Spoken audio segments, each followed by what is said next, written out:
నీ గుండెలో దేవుని వాక్యం ప్రభుని హృదయంలో ఉంటే ఏ తెగులు నీ గుడారమో సమీపించదు.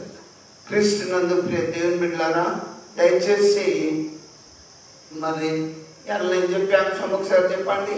మంచిగా బ్రతకండి. ఆదాము వాళ్ళను మంచిగా బ్రతకమని దేవుడు ఏదెంతో ఉంచితే వాళ్ళు మంచిగా బ్రతికిలా. దేవుడు నీకు ఇచ్చిన ఆయుష్ కాలంలో దేవుని అనుదినము స్తుతించు. నీకేం తక్కువ చేసిండు దేవుడు? రోజు భోజనం ఇస్తుండు కదా. ప్రార్థనకి ఎందుకు వెళ్ళవు? ఏ చర్చ్ కన్నా వెళ్ళు. ప్రార్థన ఎందుకు చేయవు? బైబిల్ ఎందుకు చదవవు? నీకు సమయం ఉండి చదవచ్చు కదా.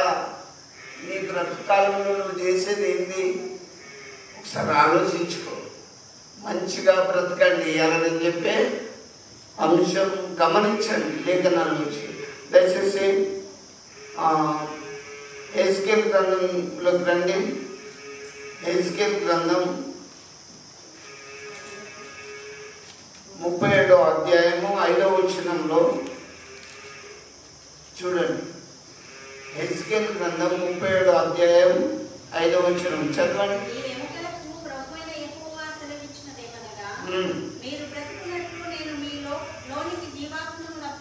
చూడండి, మీరు బ్రతుకున్నట్లు మీలోనికి జీవాత్మను రప్పించున్నాను. నువ్వు మంచిగా బ్రతకాలి, చక్కగా ఉండాలి. భూమి మీద నీ బ్రతకాలంలో దేవుడు జీవాత్మను పంపుతాడు. లేకపోతే చాలామంది అయ్యా మనం ఏమనుకుంటాం, నాకు బలం ఉన్నది, తెలివి ఉన్నది, జ్ఞానం ఉన్నది, డబ్బు ఉన్నదని విర్రవేగుతాం. చచ్చిపోతే ఏది రాదు, కొత్తగా. కానీ దేవుడు ఏం చెప్తాడు? మీరు మంచిగా బ్రతుకున్నట్లు నేను మీలోనికి జీవాత్మను పంపుచున్నాను. ఆదాము అనాది కాలంలో చేసినప్పుడే దేవుడు తన ఆత్మను పంపించాడు. క్రీస్తునందు దేవుని బిడ్డలారా, దేవుని యొక్క ఆత్మ మీలో ఉన్నదని గుర్తెరగండి. ఎలా బ్రతుకుచున్నామంటే దేవుని కృప మీ పైన ఉన్నదని గమనించండి. ఆ జీవాత్మను మీరు పొందుకోవాలి అంటే, మీరు మంచిగా బ్రతకాలంటే కొన్ని మనం లేఖనాలు పాటించాలి. ఏంటియో చూద్దాం. లేవికాండంలోకి రండి. లేవికాండం 18వ అధ్యాయం 5వ వచనం చూడండి.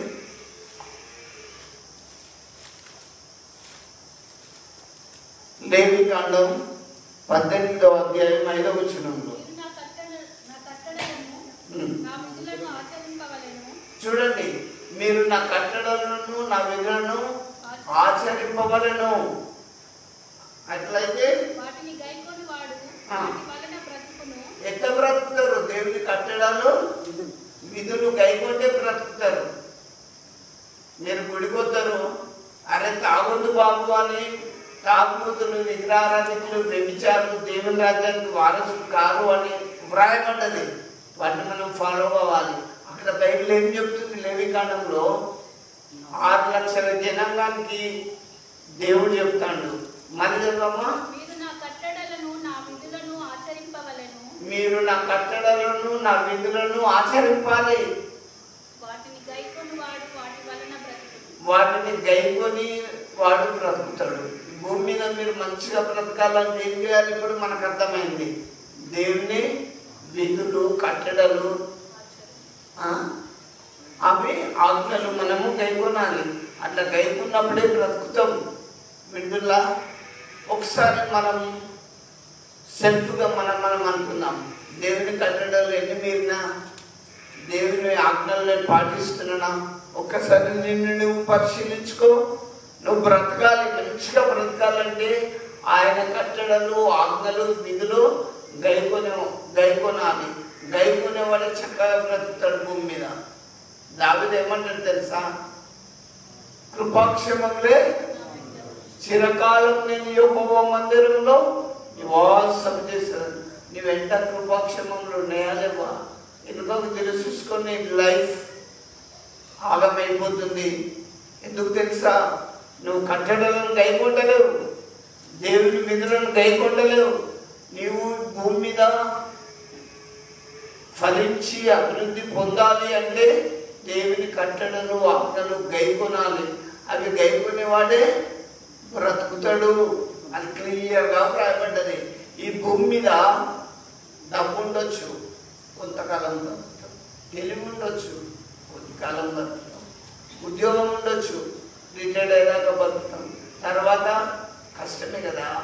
నేను మీకు చెప్తున్నా, జీవము కలిగిన దేవుడు సెలవిచ్చిన మాటలు ఏంటంటే, నా కట్టడలు, నా విధులు, నా ఆజ్ఞలు మీరు గైకొనండి. గైకొంటే మీరు బ్రతుకుతారు. ఎంతమంది గైకొంటున్నాం? 10 ఆజ్ఞలు. నీ తల్లిని తండ్రిని సన్మానించు, అప్పుడు నీవు దీర్ఘాయుష్మంతులవైతావు భూమి మీద. తల్లిదండ్రుల మాటలు ఎంతమంది అంటున్నారు? యుక్త వయసు రాగానే తండ్రి మీదకి తిరగబడే కొడుకులు బిడ్డలు ఎంతమంది ఉన్నారో ఒకసారి యోచించుకో. నేను మీకు చెప్తున్నా, దేవుని ఆజ్ఞలు కట్టడలు దయచేసి మీరు ఆజ్ఞలు గైకొంటే బ్రతుకుతారు. అందుకే నేను దేవుని భయం ఉన్న వారు ఎవరైనా చక్కగా బ్రతుకుతారు. దేవుని ఆజ్ఞలు కట్టడలు గైకొనకపోతే మీకు చాలా కష్టం ఉంటుందని నేను మీకు తెలియజేస్తున్నా. ఇంకొకటి కూడా, మీరు మంచిగా బ్రతకాలంటే బైబిల్ ఒకటి చెప్తుంది, ఒకసారి దయచేసి తీసుకోండి. ఆ సామెతల గ్రంథం 15వ అధ్యాయం 27వ వచనం. బైబిల్ చెప్పే ప్రతి మాట ఖచ్చితం. నువ్వు నమ్మినా నమ్మకపోయినా దేవుడు చెప్పినంత ఖచ్చితం. అమ్మా, నువ్వు మంచిగా బ్రతకాలంటే నీ జీవితంలో, నీ బ్రతుకులో ఒకటి అసహించుకోవాలి.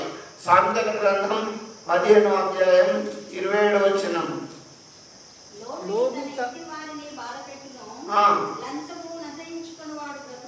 చూడండి, లంచం అసహించుకుని వాడు బ్రతుకును. మంచి ఉద్యోగస్తులను లంచం తీసుకొని ఏసీబీకి పట్టుబడతాను. బైబిల్ ఏం చెప్తుంది? లంచం తీసుకోమని చెప్తుందా? మంచిగా బ్రతకాలంటే లంచం అసహించుకుని వాడే బ్రతుకుతాడు. ఓటుకు 200 తీసుకున్న మీరు క్రైస్తవులేనా? చెప్పండి, తప్పు కదా? అందుకే బైబిల్ ఏం చెప్తుంది? నేను చెప్పడం కాదు, ఇటు తీసుకుంటున్నట్టయితే ఈ పాప పనులు చేయకుండా చచ్చిపోయినప్పుడు నీకు ఆ పైసలు రావు, పొందక్కడికి అవి వచ్చి నేను పెట్టాయి. క్రైస్తవ బిడ్డలంటే నుప్పులా ఉండాలి, ఉప్పులా ఉండాలి, రోషం కలిగి ఉండాలి, దేవుని వైపు చూడాలి. మీకు ఈ అంగని తీసుకొని సంతోషపడి లెక్క పెట్టుకొని దాచుకోవడం కాదు, నేను చెప్పడం కాదు. బైబిల్ చెప్తుందా లేదా? నేను మీకు చెప్పకపోతే ఎట్లా? సొలొమోను ఒక రాజు. ఆయన అక్కడి జనాంగానికి ఏం చెప్తుండు? లంచమును అసహించుకుని వాడు బ్రతుకును. నువ్వు మంచిగా బ్రతకాలి అంటే లంచం మనకు అవసరం లేదు. అవునా కాదా? నువ్వు బ్రతకాలి, మంచిగా బ్రతకాలి, కష్టపడు. నీ యొక్క దుక్కుటెద్దులు, నీ పంట పొలాలు అన్ని దేవుడు ఆశీర్వదిస్తాడు. నీ చేళ్లను, నీ దుక్కుటెద్దులను, గొర్రె మేకల మందలను అన్ని దేవుడు ఆశీర్వదిస్తాడు ఈ బ్రతకాలంలో. అందుకే నా ప్రియ దేవుని బిడ్డలారా, గుడికొచ్చే క్రైస్తవులు ఇట్లా తీసుకోవడం కరెక్ట్ కాదు. నేను మన సంఘం ఎదుట మీకే కాదు, చాలామంది నేను ఓట్లు వేపిస్తానని తీసుకున్న వాళ్ళు కూడా చాలామంది పాస్టర్లే ఉన్నారు. ముద్దులు పెట్టి ప్రభుని అప్పగించినట్టు చేయొద్దు. బైబిల్ ఏం చెప్తుంది? మనము ఇప్పుడు ఆ డబ్బు ఉంటే మనం ఎంత హ్యాపీగా ఫీల్ అవుతాం, కానీ అది దేనికి పోతుందో తెలియదు. కానీ బైబిల్లో నువ్వు మంచిగా బ్రతకాలంటే లంచాన్ని అసహించుకోమని బైబిల్ క్లియర్గా మనకు నేర్పిస్తుంది. దేవుని బిడ్డలారా, ఎవరైతే అలాంటి లంచగొండితనం మనలో ఉంటుందో దానికి దూరంగా వచ్చి మంచిగా బ్రతకలొద్దు.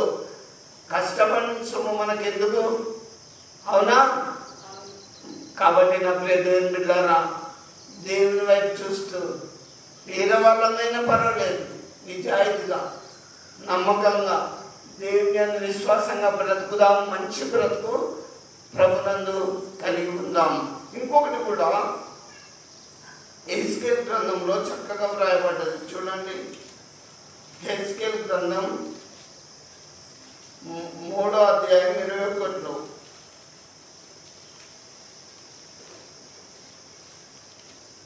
చూడండి, బైబిల్ చెప్తుంది. ఎహెజ్కేలు గ్రంథం 3వ అధ్యాయం 21. అయితే పాపము చేయవలదని నీతి గల వాణ్ణి నీవు హెచ్చరిక చేయగా అతడు హెచ్చరింపబడి పాపము చేయక మానిన ఎడల అతడు అవశ్యముగా బ్రతుకును. చూడండి, పాపం చేయకుండా నీతిగా ఉండేవాడు ఖచ్చితంగా బ్రతుకుతాడు, మంచిగా బ్రతుకుతాడు. బైబిల్లో వ్రాయబడ్డది. మనం ఏ తప్పు చేయనప్పుడు చూడండి, యోసేపు ఎంత మంచిగా బ్రతికాడు. అన్నదమ్ములు గోతులేసిండు, అమ్మబడ్డాడు, ఫరో ఇంటిలో పనిచేయబడ్డాడు, ఎక్కడ పోయినా సెక్సాల్లో వేయబడ్డాడు. నీతి మానిండా? ఆయన ఐగుప్తు దేశానికి రాజయ్యాడు. పాపము చేయని వాడు ఆలస్యంగా బ్రతుకుతాడు. ఏ తప్పు చేయకుండా భక్తిగా ఈ భూమి మీద మనం జీవిస్తే మంచిగా బ్రతుకుతాం. ఎప్పుడైతే ఈ పాపము భూమిలో పడిపోతామో లేవం. నేను చెప్తున్నా కదా, నేను చెప్పడం ఏంటి, బైబిల్లో రాయబడ్డది కదా, అవునా? మళ్ళా వచనం చదువు రవి. అయితే పాపము చేయవలదని నీతి గల వాణ్ణి నీవు హెచ్చరిక చేయగా అతడు హెచ్చరింపబడి పాపము చేయక మానిన ఎడల. చూడండి, హెచ్చరిస్తుండు.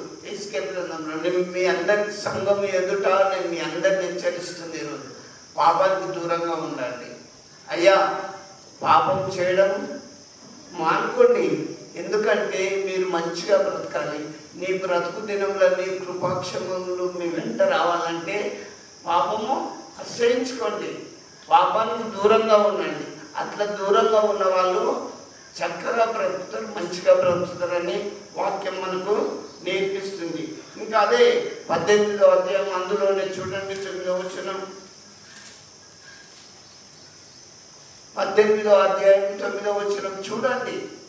హెస్కేల్ గ్రంథంలో యథార్థపరుడై నా కట్టడలను గైకొంటూ నా విధులను అనుసరించుచున్నేలా వాడే నిర్దోషియగును. నిజంగా వాడు బ్రతుకును. నిజంగా బ్రతుకుతాడు. మంచిగా బ్రతకాలంటే ఏమంటది? యథార్థంగా కట్టడలను గైకోనాలి. గుడికొచ్చి పెద్ద బైబిల్ పట్టుకొని నల్ల బైబిల్ సంకల పెట్టుకొని వచ్చి తెల్ల బట్టలు వేసుకొని వస్తే భక్తులని నేను అనుకోవచ్చు, మీరు అనుకోవచ్చు. కానీ కట్టడాలను గైకుంటున్నామా? విధులను గైకుంటున్నామా? అలాగునా విధులను గైకొని వాడి నిజంగా మంచిగా బ్రతుకుతాడు. గుడికొచ్చి గుణం మారలేదు, గుడికొచ్చి బుద్ధి మారలేదు, గుడికొచ్చి ఎన్ని ప్రార్థనలు చేసినా కడగబడిన పంది బురదలు దొరికినట్లు అని అపుస్తుడైన పౌరులు అంటాడు.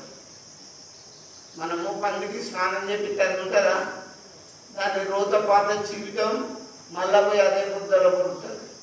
గుడికి వచ్చినప్పుడు మన జ్ఞానం ఉన్నది, తెలివి ఉన్నది, వివేచన ఉన్నది. పాపము ఎక్కడైతే ఉంటుందో అక్కడ మనం చాలా దూరంగా ఉండాలి. మనము నీతిగా న్యాయంగా ఆయన కట్టడలను అనుసరించుకోవాలి. ఇప్పుడు మీకు అర్థమైంది, లంచం తీసుకుంటే వాడు బ్రతుకుతాడా? బ్రతకడు. లంచాన్ని అసహించుకుని వాడు బ్రతుకుతాడు. పాపం చేయకుండా ఉండేవాడు బ్రతుకుతాడు. ఆయన కట్టడలు ఆయన విధులు గైకొనేవాడు బ్రతుకుతాడు. దేవుని బిడ్డలారా ఒకసారి ఆలోచించుకోండి. నా మట్టుకు నా వైపు నాకు కనబడతలేదు, కానీ మనం చేసేది మంచి అనుకుంటాం, కానీ ఏం తప్పు చేస్తున్నాం తెలియక కొన్ని తప్పులలో పడిపోతాం, పాపంలో పడిపోతాం. మనిషి చూపుల ద్వారా, చేతల ద్వారా, క్రియల ద్వారా పాపంలో పడిపోతాడు. వీటన్నిటిని అంటకుండా జాగ్రత్తగా మన శరీరాన్ని కాపాడుకోవాలి. మిత్రులా, గుడికి వచ్చినప్పుడు దేవుడు చూస్తాడు. ఆ భయము భక్తి మీకు కలిగి ఉండాలి. ఆయన కట్టడలు ఆయన విధులు దయచేసి గైకొని పాపానికి దూరంగా ఉండాలని ఈరోజు నేను మీ అందరినీ ప్రభునందు హెచ్చరిస్తున్నా. చెప్పకపోతే ఊరికే స్పష్టతలు ప్రార్థనలే కాదు, కొన్ని కట్టడలు ఉంటాయి, కొన్ని విధులు ఉంటాయి. అవన్నీ జాగ్రత్తగా ఉండాలి. లంచాన్ని అసహించుకొని బ్రతకండి, మంచిగా బ్రతకండి. ఇంకోటి కూడా నేను మీకు జ్ఞాపకం చేస్తా, దయచేసి చూడండి. అదే 18:21 చూడండి, ఏం రాయబడ్డాడు. తాను చేసిన పాపములన్నింటినీ విడిచి నా కట్టడలన్నింటినీ అనుసరించి నీతిని అనుసరించి న్యాయం జరిగించిన ఎడల అతడు మరణం నొందడు. చూడు, మరణం నొందక బ్రతుకుతాడు. అవశ్యంగా అతడు బ్రతుకును. బైబిల్లో మంచిగా బ్రతకాలంటే సార్ చదివండి. ఇప్పుడు ఏం చెప్తుండు? పాపములన్నింటినీ విడిచిపెట్టాలి. గతంలో తెలుసో తెలియక చేసిన తప్పులు వాటన్నిటిని విడిచిపెడదాం. ఎందుకంటే మనకు దినదినం ఏం దగ్గరకు వస్తుంది? మరణం. ఇంకా బాగా హైలైట్గా పెద్దగా కడదాం అనుకుంటాను, కానీ మరణానికి సమీపంగా దినదినం వెళ్ళిపోతున్నాం. మరణము రుచి చూడక బ్రతుకు నరుడెవడు? అయ్యా, దుర్దినములు రాకముందే, మరణం పాలు రాకముందే నీ సృష్టికర్తను స్మరణం చేసుకో. దేవుని వాక్యాన్ని జ్ఞాపకం చేసుకోండి. పాపానికి దూరంగా ఉండండి. లంచాన్ని అసహించుకోండి. అనవసరమైన ఊపిలో పాపంలో పడకండి. ఆయన కట్టడలు, ఆయన వాక్యము, ఆయన విధులు, ఆజ్ఞను దయచేసి కైకొను అని ప్రభునందు నేను మిమ్మల్ని హెచ్చరిస్తుంటున్నా. ఇంకొకటి కూడా నేను మీకు జ్ఞాపకం చేస్తున్నా. అదే ఎహెజ్కేలు గ్రంథం 33వ అధ్యాయం 12 చూడండి. రాయబడ్డది ఎహెజ్కేలు గ్రంథంలో చక్కగా రాయబడ్డది. మరియు నరపుత్రుడా, నీవు నీ జనులకు ఈ మాట తెలియజేయము. నీతిమంతుడు పాపము చేసిన దినమున అది వరకు అతడు అనుసరించిన నీతి అతన్ని విడిపింపదు. దుష్టుడు చెడుతనము విడిచి మనస్సు త్రిప్పుకొనిన దినమున తాను చేసి ఉన్న చెడుతనమును బట్టి వాడు పడిపోడు. అలాగనే నీతిమంతుడు పాపము చేసిన దినమున తన నీతిని బట్టి అతడు బ్రతకజాలడు. చూడండి, పాపం చేసిన దినమున నీతిమంతుడైనా కూడా బ్రతకడు. 99 చెప్పి ఒక్క తప్పు చేసిన పాపల కిందకే వద్దాం. ఒక్క తప్పు చేసిన నీతిమంతుడు తన నీతిని విడిచి పాపము చేసినా కూడా వాడు బ్రతకడు. అందుకే పాపానికి జాగ్రత్తగా దూరంగా ఉండాలి. మీకు ఒకటి జ్ఞాపకం చేస్తా. వ్యభిచారమందు పట్టబడిన స్త్రీని యేసుప్రభు దగ్గరకు తీసుకొని వచ్చి, బోధకుడా, ఈమె పాపం చేస్తుంటే మాకు దొరికింది. ధర్మశాస్త్రం ఏం చెబుతుంది? తప్పు చేసిన వాళ్ళను రాళ్ళతో కొట్టి చంపాలి కదా. నువ్వేం చెప్తావో చెప్పాను అండి. అప్పుడు యేసుప్రభు ఏం చెప్పిండు? మీలో పాపం లేని వాడెవడో మొదట అమ్మ మీద వేయండి అన్నాడు. ఎవడన్నా వేసిండా? నేను మీకు చెప్తున్నా, ఏ గుండెను తడిని చూసినా పాపపు మరకలు ఉన్నాయి. నేను మిమ్మల్ని హెచ్చరిస్తున్నా. పరలోకానికి రావాలి అనుకుంటే, ఒక పెళ్లి విందుకు పోవాలంటే అందరం మంచి బట్టలు లేదా ఉన్న బట్టలు ఇస్త్రీ చేసుకుని ఆ విందులో ప్రవేశిస్తాం. పరలోక రాజ్యంలో ప్రవేశించాలంటే నీ పాపపు మరకలు ఉతుక్కోవాలి. ఆజ్ఞలు గైకొంటలేవు. ఈ రోజు నుంచి అయినా గైకొను. విధులు పాటిస్తలేవు. ఈ రోజు నుంచి అయినా పాటించి దేవుని మాటలు విను. నా ప్రియ దేవుని బిడ్డలారా, పాపానికి దూరంగా ఉండండి.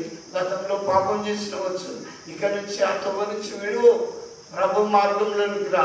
అప్పుడు ఆవశ్యంగా, నిశ్చయంగా, తప్పకుండా మీరు మంచిగా బ్రతుకుతారు. బిడ్డలా, అంతేకాని వారం పోతాం, సంఘాలిస్తాం, గుడికొస్తాం అన్నంత మాత్రంలో కాదు. అక్కడ మీరు కాదు. ఎందుకంటే ఒకవేళ నిన్ను చూసినప్పుడు నీలో మార్పు లేదు. తప్పిపోయిన కుమారుని లోపల వాడంతా ఖర్చు పెట్టి తండ్రి దగ్గరకు వచ్చినా కూడా క్షమించేసిండు. ఇప్పుడు నీకు టైం ఉన్నది. నువ్వు మరణం పాలు రాలే. చనిపోయినప్పుడు నీతో వచ్చేటి పాపం పుణ్యం రెండే వస్తాయి. ఏమెత్తుకపోతావో యోచించుకో, ఆలోచించుకో. కానీ నీతిమంతుడని విశ్వాసాన్ని మనం విర్రవీగాల్సిన పని లేదు. కొద్ది తప్పు చేసినా కూడా పాపమే. అందుకే జాగ్రత్తగా బ్రతకాలి. మంచి బ్రతికి అనేకులకు ఆదర్శంగా ఉందాం. ఇంకొకటి కూడా అదే 33:12 చూడండి. బైబిల్ గ్రంథం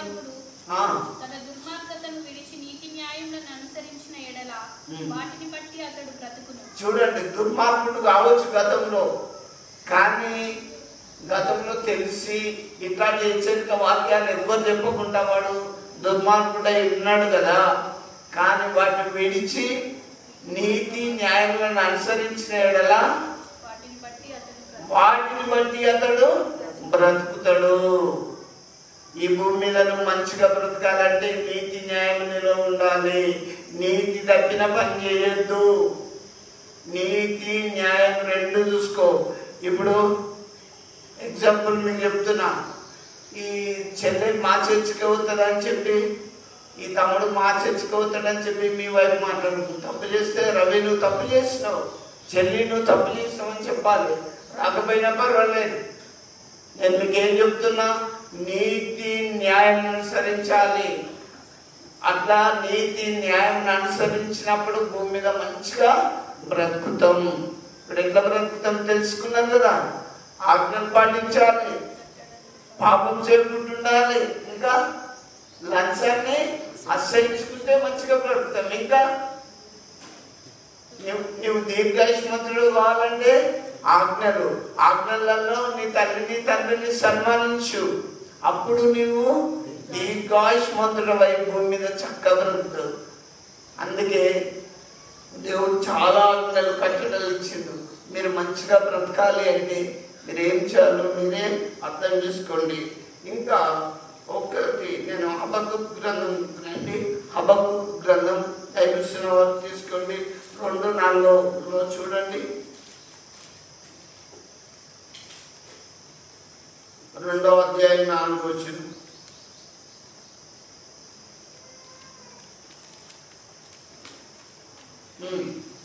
హబక్కూకు గ్రంథం 2వ అధ్యాయం 4వ వచనం.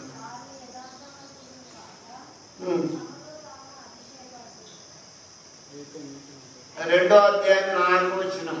వారు యథార్థ పరులు కాక తమలో తాము అతిశయపడుదురు. అయితే నీతిమంతుడు విశ్వాసము మూలంగా బ్రతుకును.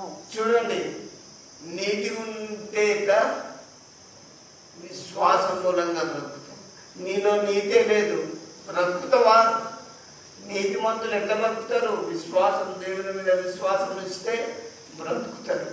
కాబట్టి నా ప్రియ దేవుని బిడ్డలారా, నేను మీకు చెబుతున్నా, ఈ జీవితంలోనూ మంచిగా బ్రతకాలంటే ఆయన కట్టడలు, ఆయన ఆజ్ఞలు పాటించి విశ్వాస మూలంగా బ్రతుకు. అప్పుడు నువ్వు మంచిగా బ్రతుకుతావు. ఇంకొకటి కూడా నేను మీకు జ్ఞాపకం చేస్తున్నా, ఒకవేళ నువ్వు దేవుని ఆజ్ఞలు కట్టడలు కనుక పాటిస్తే దేవుడు చాలా దీవెనలు బ్లెస్సింగ్స్ ఇచ్చాడు. బైబిల్ తరచి వెతికి పరిశీలించి చూస్తే మీకు అర్థమవుతుంది. యెహోషువ గ్రంథం 1వ అధ్యాయం 5వ వచనంలో చూడు, నువ్వు నీతిగా యథార్థంగా ఆయన కట్టడలు పాటించే బిడ్డవైతే యెహోషువతో దేవుడు ఏం చెప్పిండో చూడండి. 1వ అధ్యాయం. నీవు బ్రతుకు దినములన్నిటను నీ బ్రతుకు దినములన్నిటను ఏ మనుషుడును నీ ఎదుట నిలవలేక ఏ మనుషుడు కూడా నీ ఎదుట నిలవలేడు యుండును. నేను మోషేకు తోడై ఉండినట్లు నీకును తోడై ఉండును. చూడండి, నీ బ్రతుకు కాలంలో యెహోషువ మోషేకు తోడైనట్లు నేను నీకు తోడై ఉంటా.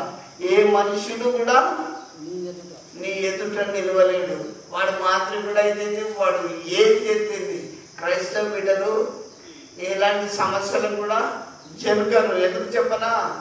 దేవుడు మన పక్షంగా ఉంటాడు. నీతి న్యాయం. యోసేపుకి అన్ని కష్టాలు వచ్చినా యథార్థంగా ఉన్నాడు, నీతిగా ఉన్నాడు, భక్తిగా ఉన్నాడు, ఉన్నత స్థానానికి వెళ్ళిపోయాడు.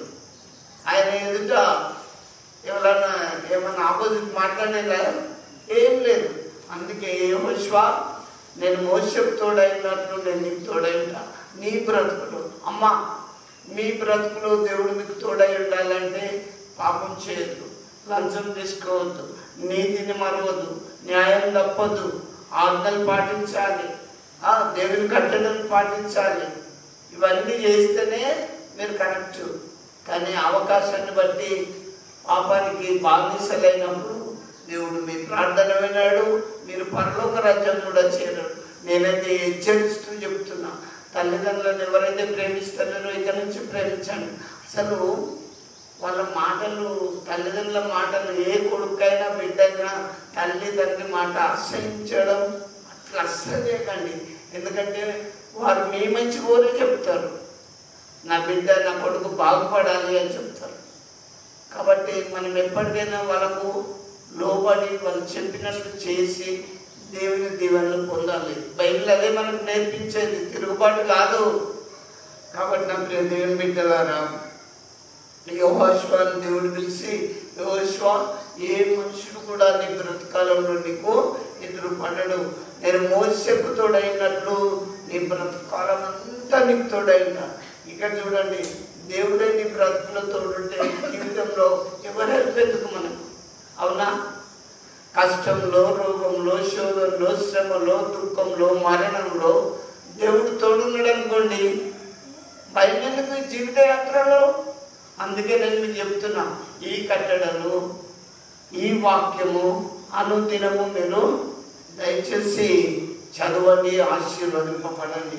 ఇంకా మీరు చెప్పండి, బైబిల్ గ్రంథంలో నేను మీకు చెప్తాను.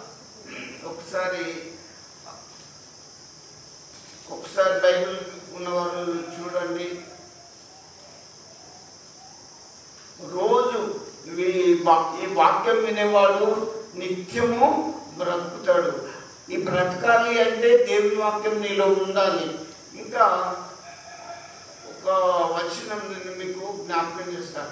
ఈ అనుదినము బైబిల్ నీ వాక్యం చేత నన్ను బ్రతికింపుము. బ్రతకాలంటే అనుదినము దేవుని వాక్యం చదవాలి. చదవచ్చు, మీకు చదవచ్చు, కానీ చాలా మంది బైబిల్ చదివే అలవాటు లేదు. కాబట్టి నా ప్రియ దేవుని బిడ్డలారా, మీరు దేవుని వాక్యం చదవండి. మీరు బ్రతుకున్నట్లు దేవుని వాక్యం అనుదినము చదవాలి. ఈ మాటలు దొరికిన వారికి ఏమున్నది? జీవం, సర్వ శరీరానికి ఆరోగ్యం వస్తుంది. అందుకే బైబిల్ చదవడం అలవాటు చేసుకో.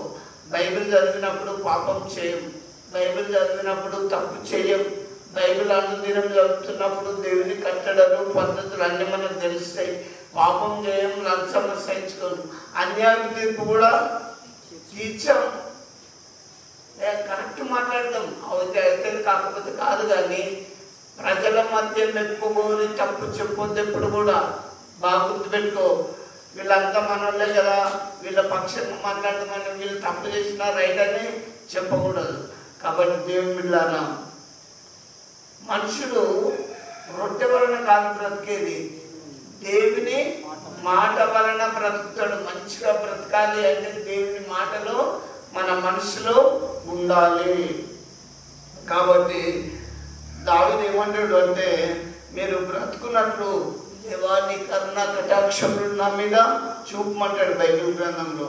కాబట్టి ఒకసారి 119వ కీర్తన బైబిల్లో చూడండి దయచేసి. 119వ కీర్తన 116వ వచనం చూడండి.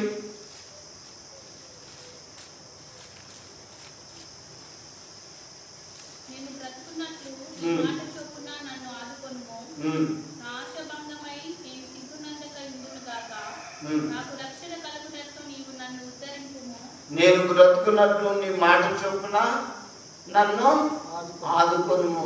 మంచిగా బ్రతకాలంటే దేవుని మాట చొప్పున మీరు ఉండాలి. ఉండాలి వద్దా? మరి మీరే తప్పిపోయినప్పుడు దేవుడు ఏం చేస్తాడు? ఏం చేయలేడు కదా. బాబు అక్కడ పెద్ద పాము ఉన్నదంటే లోతంటే నేను అట్లే పోతాంటే అది ఏం చేస్తుంది?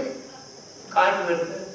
నేను మీకు ఒక్కడే చెప్తున్నా, దేవుని వాక్యానుసారంగా మీరు బ్రతకాలి. దేవుని అట్లయితే మంచిగా బ్రతుకుతాం. కాబట్టి నా కృష్ణ నా దేవుని బిడ్డలారా, ఇంకొకటి నేను మీకు జ్ఞాపకం చేస్తా. అదే 119:25 చూడండి.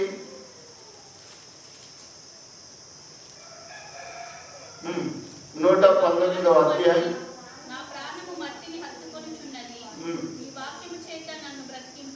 వింటారా?